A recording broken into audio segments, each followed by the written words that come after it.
안녕하세요. 오늘부터 이제 요한계시록 본문 시작하겠습니다. 오늘 함께 공부하실 내용은 요한계시록 1장 1절부터 8절까지를 보겠습니다. 요한계시록 1장 1절부터 8절까지고요. 신약 397면부터 시작합니다. 제가 먼저 한번 쭉 8절까지 봉독하고 차근차근 한번 살펴보도록 하겠습니다. 1장 1절입니다. 예수 그리스도의 계시라. 이는 하나님이 그에게 주사 반드시 속히 일어날 일들을 그 종들에게 보이시려고 그의 천사를 그 종 요한에게 보내어 알게 하신 것이라. 요한은 하나님의 말씀과 예수 그리스도의 증거 곧 자기가 본 것을 다 증언하였느니라. 이 예언의 말씀을 읽는 자와 듣는 자와 그 가운데 기록한 것을 지키는 자는 복이 있나니 때가 가까움이라.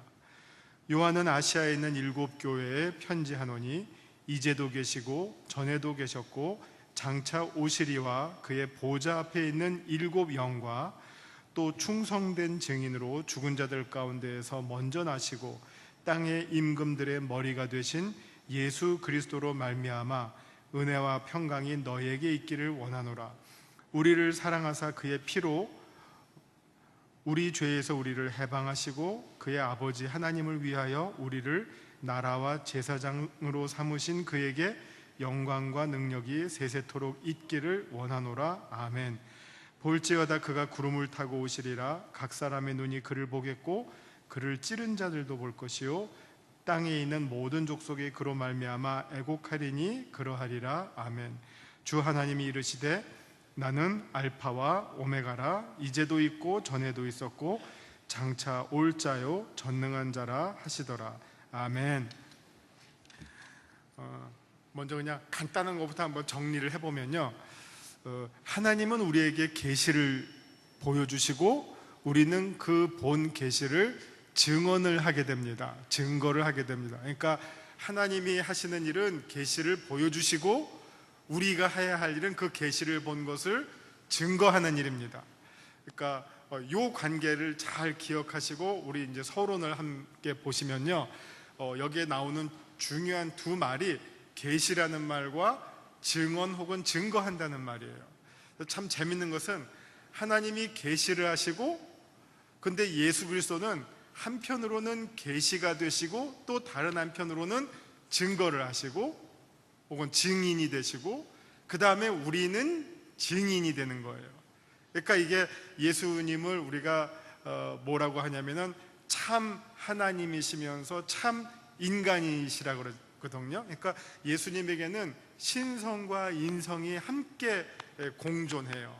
그래서 한편으로는 하나님이시고 한편으로는 인간이세요. 그래서 우리가 복음서를 보면 많은 사람들이 예수님을 보고 이는 참 하나님이시구나 라는 고백이 있는가 하면 또 예수님을 인자로 이렇게 또 부르는 경우도 같이 있단 말이에요. 그래서 우리 요 서론을 보더라도, 요한계시록 전체 서론을 보더라도 내용이 전체를 보면 이제 여기 한번 말씀 요점을 한번 보시죠. 우리가 전에 공부하던 거랑은 조금 이 안에 형식이 다른데요, 말씀 요점, 그리고 말씀 산책, 그리고 말씀 적용, 그리고 말씀 적용해서 하나님은 어떤 분이십니까? 예수 그리스도는 어떤 분이십니까?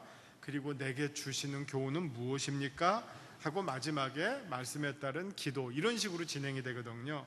자, 그러면 여기 말씀 요점을 보시면 마지막 때에 일어날 일들이, 자, 하나님으로부터 예수 그리스도의 계시라는 이름으로 처음에 누구에게 주어집니까? 예수님에게 주어져요. 그러니까 어떻게 보면 예수님은 하나님으로부터 계시를 받으신 분인데 그러면서 동시에 계시가 되세요. 이게 이제 서론에 나오는 내용이고요. 그리고 그 예수님이 받은 계시를 예수님이 증거를 하셔요.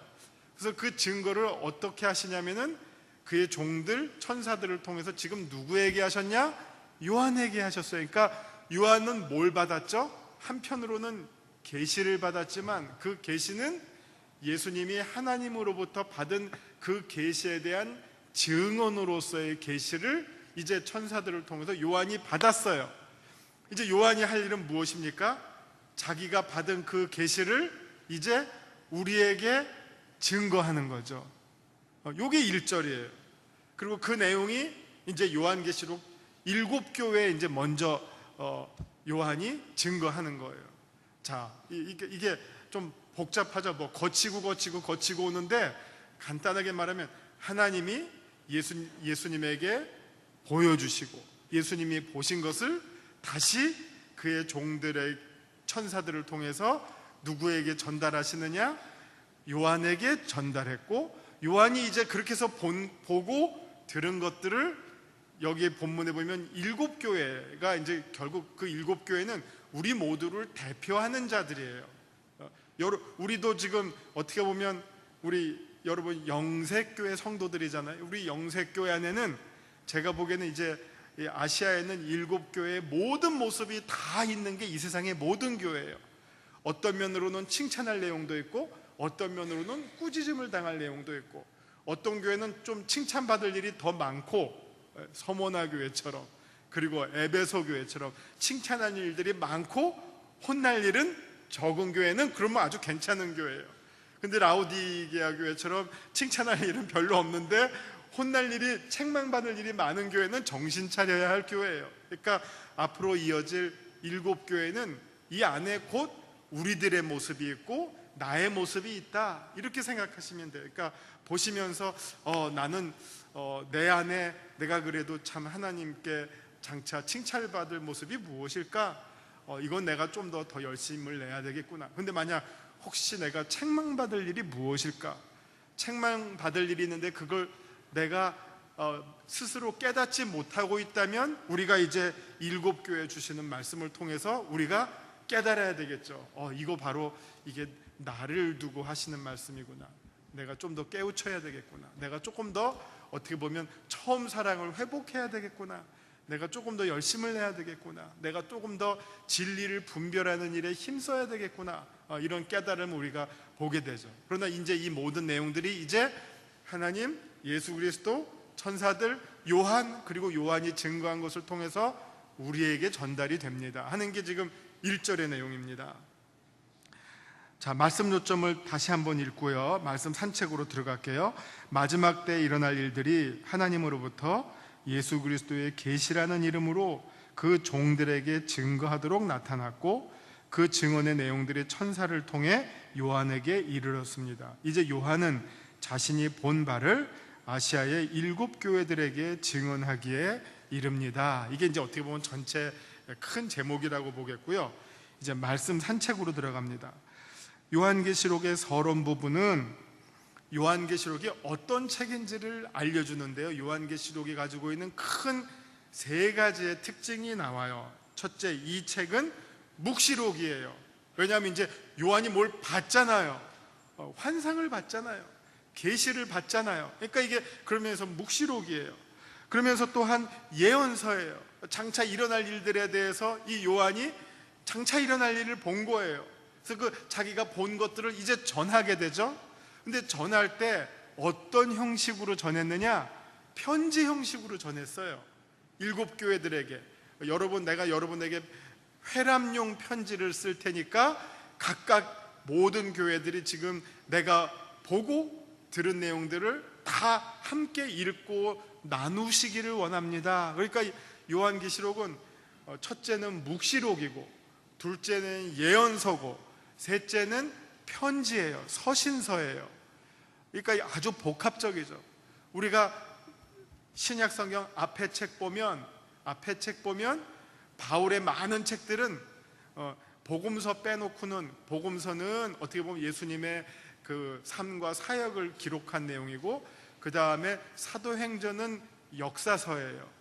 첫 교회의 역사를 기록한 책이고, 나머지 로마서부터 요한계시록 직전까지 모든 책은 다 서신서예요. 사람에게 혹은 교회들에게 편지를 쓴 글들이에요. 바울이, 베드로가 등등 주로 요한이 편지를 쓴 글들이에요. 근데 요한계시록은 단순한 편지도 아니고 먼저 첫째는 묵시록이에요. 봤어요. 정말 놀라운 천상의 일들을 봤어요. 그리고 또 장차 일어날 일들을 봤어요. 그런 면에서 예언서예요. 그런데 이 본 것들을 편지로 썼어요. 그러니까 서신서예요. 그 내용이 지금 여기 이제 나오죠. 요한계시록 이 서론, 우리 오늘 서론 부분을 보면 잘 나옵니다. 그래서 요한계시록 서론 부분은 이 책이 곧 묵시록이고 예언서고 또한 회람용 서신서임을 잘 소개해주고 있습니다. 예수 그리스도에게 주어진 하나님의 계시로서의 이 계시는 그의 종들에게 증언하도록 보여졌으며 이 증거의 계시가 요한에게 보여집니다. 이제 요한은 자신이 본 바를 증거하게 되는데 이는 곧 예언의 말씀이어서 이를 읽고 듣고 지키는 자들에게 복이 주어집니다.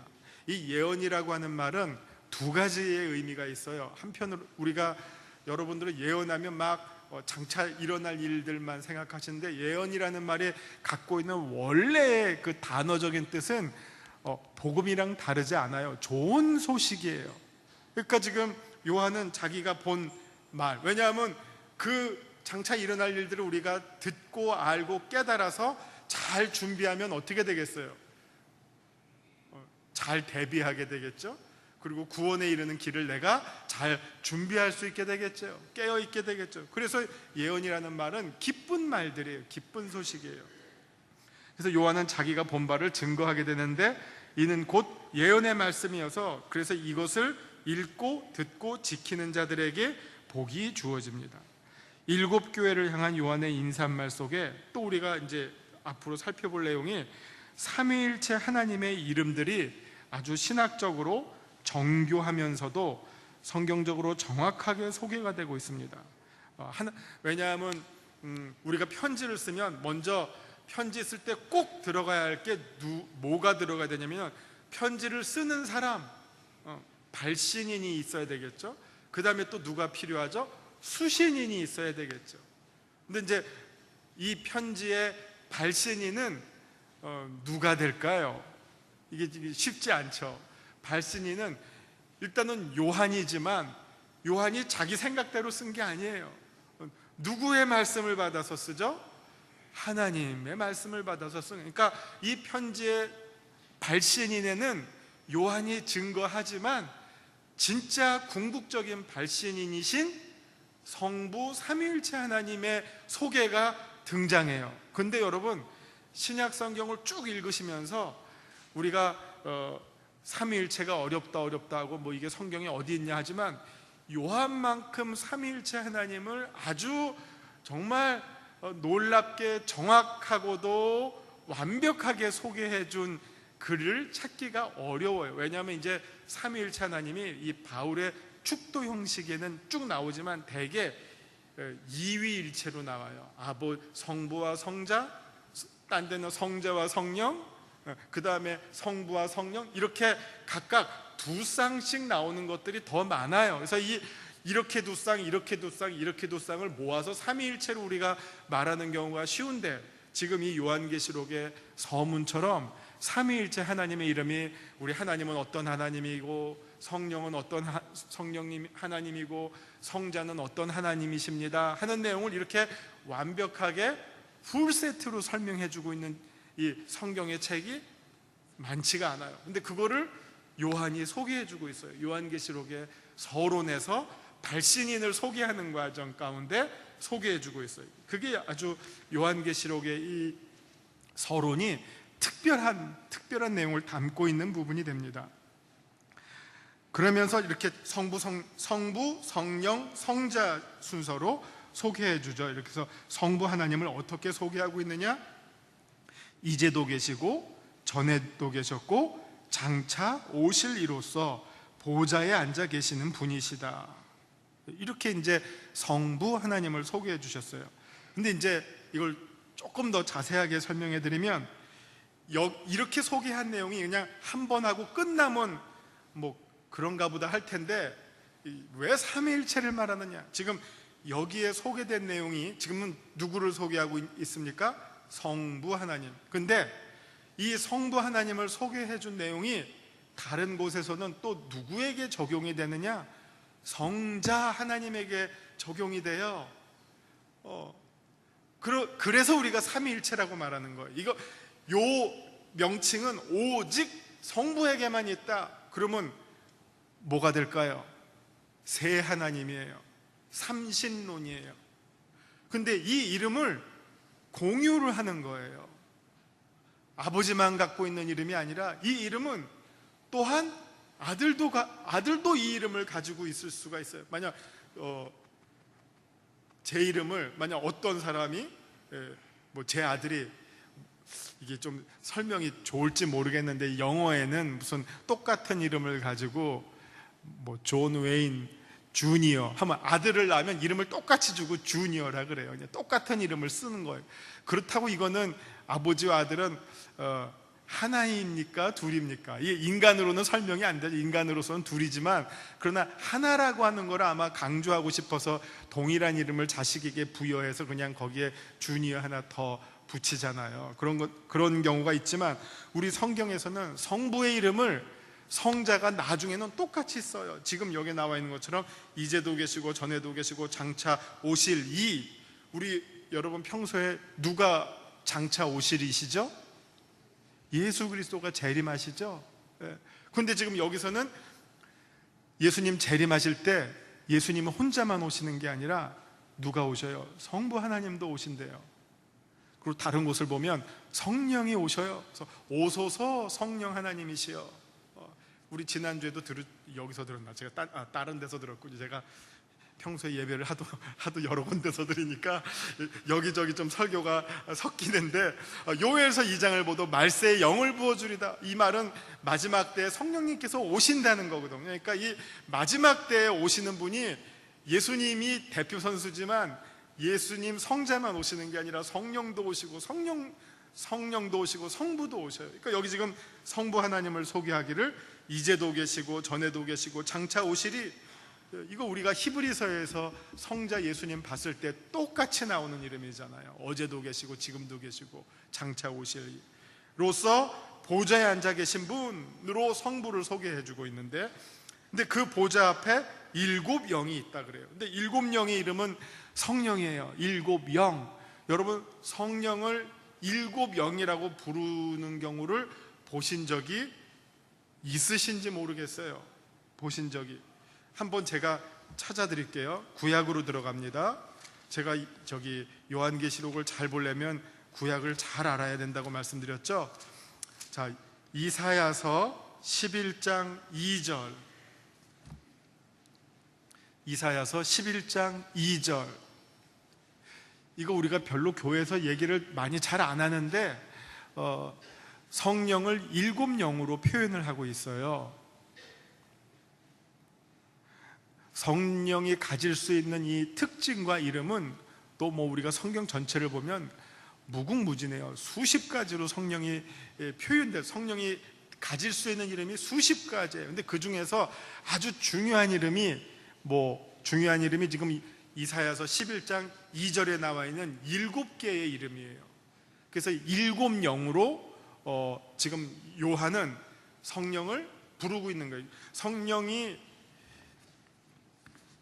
7 영이라고 하는데, 그 다음에 이제 우리가 다음 주에 보시겠지만 각 교회에다가 말씀하신 다음에 그 교회에다가 말씀하신 제일 끝부분에 어떤 표현이 나오냐면요, 예를 들면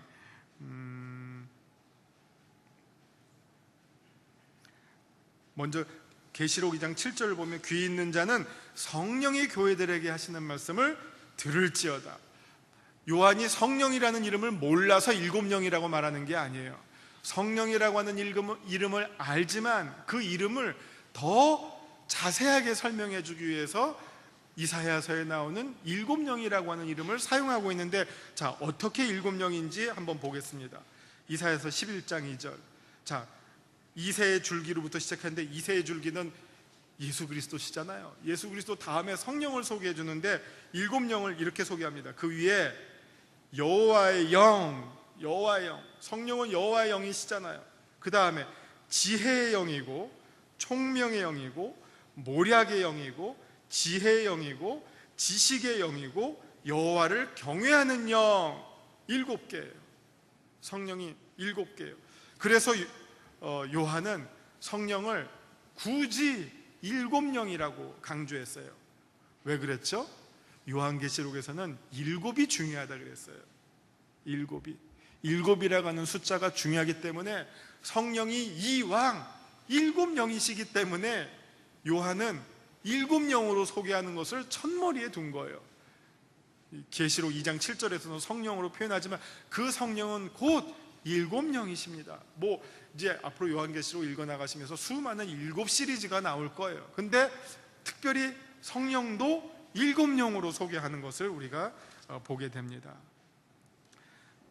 일곱 영과 그리고 자 이제 또 예수님을 소개하는데 또 충성된 증인으로서 참 이게 아까 예수님을 양면성이 있다 그랬죠. 요한계시록 1장 1절에서는 예수 그리스도의 계시라 그랬어요. 계시는 누가 하는 거라 그랬죠? 하나님이 하는 거라 그랬어요. 그 계시를 받은 자는 증거를 하고 증인이 된다 그랬어요. 근데 이번에 예수님은 1절에서는 예수 그리스도의 계시라고 했는데 이거는 하나님의 측면에서 설명한 것이고, 그 다음에 뒤에 이제 예수님을 소개할 때 5절에서는 근데 그 예수님은 한편으로는 계시이면서 또 다른 한편으로는 계시를 받은 자로서 그 계시를 증언하는 거예요.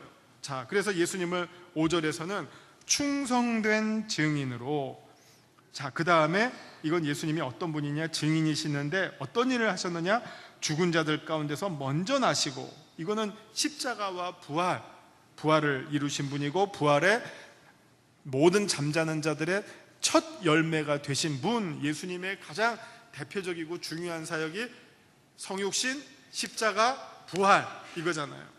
부활이고 그 다음에 땅의 임금들의 머리가 되신 예수 그리스도다. 만왕의 왕, 땅의 임금들의 머리가 되신다.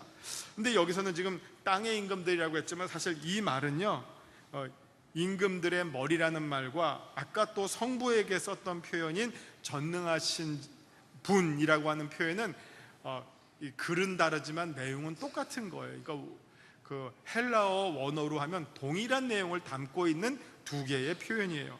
자, 이렇게 삼위일체 하나님을 이 요한계시록의 발신자로 소개해주고 있습니다. 그리고 이어서 요한은 다시금 4절에서 소개한 하나님을 8절에서 다시금 소개하는데, 하나님을, 성부 하나님을 나는 알파와 오메가고 이제도 있고 전에도 있고 장차 올 자요 전능한 자다. 알파와 오메가라고 하는 말은 우리 그 그리스어의 첫 글자와 마지막 글자, 알파벳의 첫 글자와 마지막 글자, 그러니까 이게 처음이요 마지막이다 하는 내용이 됩니다. 하나님이 처음이요 마지막이다라고 하는 말은, 이 말은 하나님에 의해서 만물이 창조가 되었고 그래서 시작이 되었고, 또 오메가라고 하는 말은 하나님에 의해서 만물이 다 완성된다. 이 종말의 완성이 하나님에 의해서 이루어진다. 그러면 이걸 다른 말로 뭐라고 말하냐, 만약 어떤 사람이 시작만 했고 끝을 못 냈어요. 그럼 뭐라고 하실 거예요? 에이 용두사미 그럴 거 아니에요. 근데 어떤 사람이 시작도 했고 끝도 냈어요. 그러면 뭐라 그럴까요? 유능하다 그럴 거 아니에요. 근데 하나님은 어떤 하나님이냐, 만물의 시작을 이루신, 창조로서 시작을 이루신 분일 뿐만 아니라 모든 만물의 완성을 이루시는데, 완성할 때 하나님이 완성을 이루시는 방법은 꼭 중요한 게 심판이에요. 심판을 통해서 완성을 해요. 그러니까 이 안에 하나님의 사랑과 공의가 온전히 실현이 되는 것이 완성이에요. 종말의 완성. 근데 이걸 누가 이 시작과 완성을 한 손에 가지고 있느냐? 하나님이 가지고 계시기 때문에 그분은 당연히 어떤 분이 되실 수밖에 없죠? 전능하신 분이 되실 수밖에 없죠. 그래서 다시금 8절에서 이 서론을 마지막 종교라는 부분에서 요한이 하나님에 대해서 다시 한번 소개해주고 있습니다. 자, 요한 예수 그리스도는 그 다음에 어떤 분이십니까? 아까 설명해드린 것처럼 하나님으로부터 유일하게 계시를 받으신 분이에요. 그 사도행전 4장 한 12절에 나오는 것처럼 다른 이름으로 구원을 받을 자가 없어요. 오직 예수라는 이름밖에 우리의 구원을 이룰 자가 없고, 그 의미는 독생자라는 말에 담겨져 있어요. 하나님의 아들이 유일하신 분이니까 그분 외에는 하나님으로부터 계시를 받거나 하나님께 갈 자가 다른 이름이 없고 다른 아들이 없다는 것입니다. 그래서 유일하게 계시를 받은 자이고 그 계시에 충성된 증인이시고 부활의 첫 열매 되시고 만왕의 왕이십니다. 뿐만 아니라 우리를 사랑하사 보혈을 흘려주심으로 우리를 죄에서 해방시켜 주신 분이시고 하나님 아버지를 위하여 우리를 나라와 제사장 삼으시고 장차 우리 눈에 보이게 가시적으로 다시 오실 분이십니다. 이렇게 나와 있습니다. 정말 이 누구누구를 우리가 만약 사람들 앞에서 자신을 소개할 때 가장 핵심적인 내용으로 자기를 소개하는 내용들이 들어가잖아요. 뭐 이름, 뭐 나이, 직업, 뭐 동네, 뭐 가족관계, 뭐 이런 거 아주 핵심적인 그 내용으로 자기를 소개하듯이 우리 지금 요한계시록의 서론에는 성부, 성자, 성령 하나님에 대해서 가장 핵심적인 내용으로 소개해주고 있기 때문에 아주 이 서론만 아셔도 우리가 삼위일체 하나님에 대해서 정확하게 아실 수가 있겠죠. 자, 내게 주시는 교훈은 무엇인지 살펴봅니다. 지금 이 서론 마지막 부분에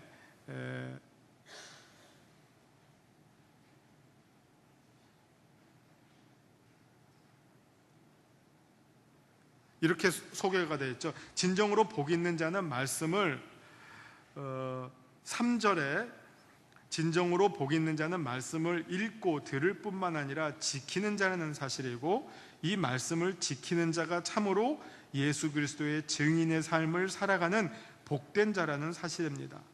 아까 말씀드린 것처럼 예수님은 계시이지만 그 계시를 예수님의 삶으로 증거하셨어요.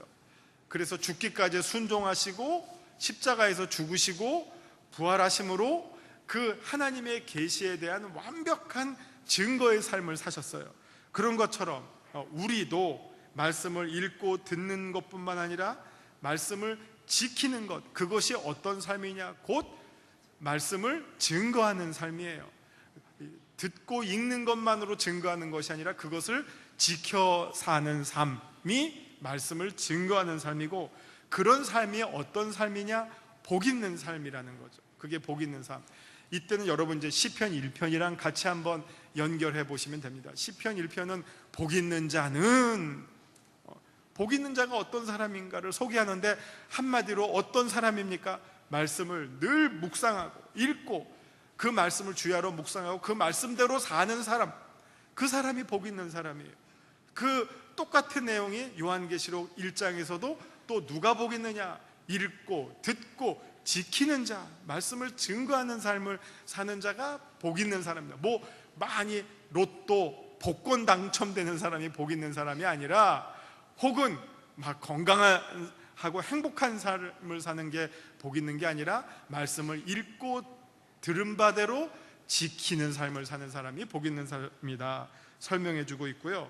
그 다음에 또 우리를 예수 그리스도의 나라와 제사장으로 우리는 부름받은 자들입니다. 6절에 나오는데 이 말씀은 베드로전서 2장 9절 만인 제사장직에 나오는 내용과 똑같은 내용입니다. 이게 다 말씀을 증거하는 삶과 연결되는 내용입니다. 자, 이제 말씀에 따른 기도를 하고 마치겠습니다. 기도하시겠습니다.